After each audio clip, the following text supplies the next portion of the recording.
As Minister Vaz said, we had JPS come to give us an update. There were a lot of questions from the cabinet members. Everybody was asking JPS, when will light come back in particular areas? And so the cabinet got a briefing today, and you are going to get a condensed version of that briefing from JPS, because I know that's who you really want to be hearing from today. So, Mr. Hugh Grant, we invite you to give Jamaica your update.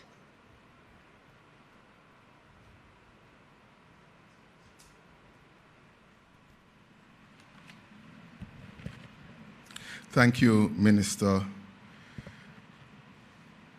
My heartfelt condolences to the people of Jamaica, our customers, for the lives lost, damage to property, and the dislocation that's happening out there.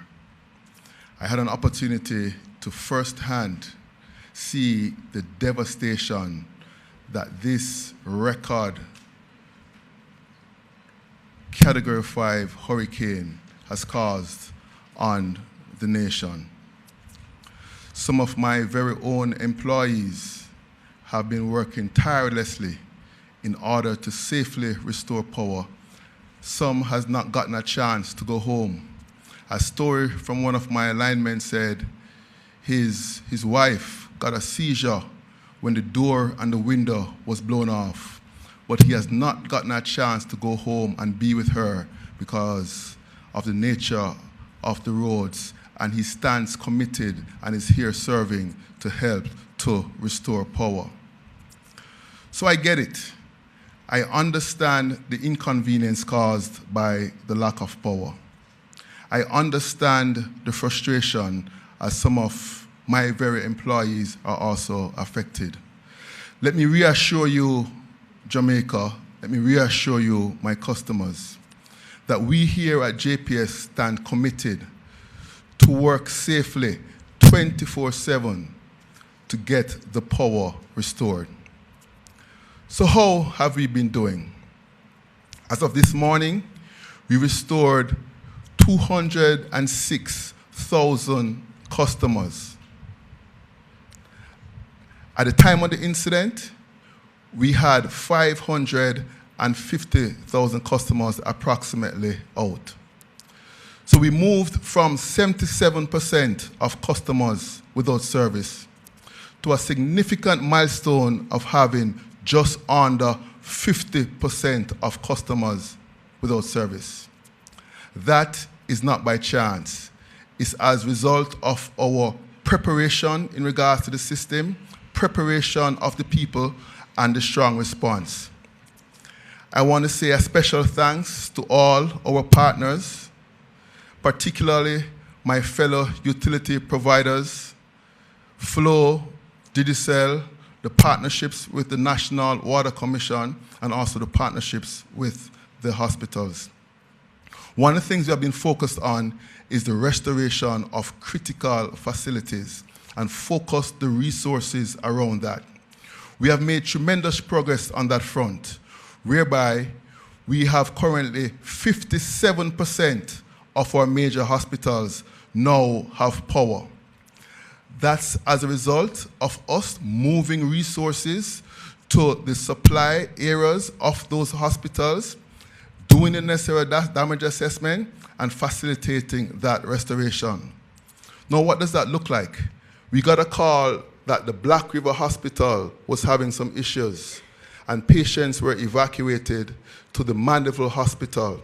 And Mandeville Hospital has some issues with their generator. We then worked to get power into Mandeville Hospital, given how critical that was. And I'm pleased to share with you that that was achieved, and the Mandeville Hospital now has power. We committed to restoring power to Kingston and St. Andrew North and South, St. Catherine, Portmore, and St. Thomas, 90% by last night. I have some good news for you, my customers, my people. We have exceeded those restoration levels, whereby Kingston and St. Andrew are now at 95% restoration.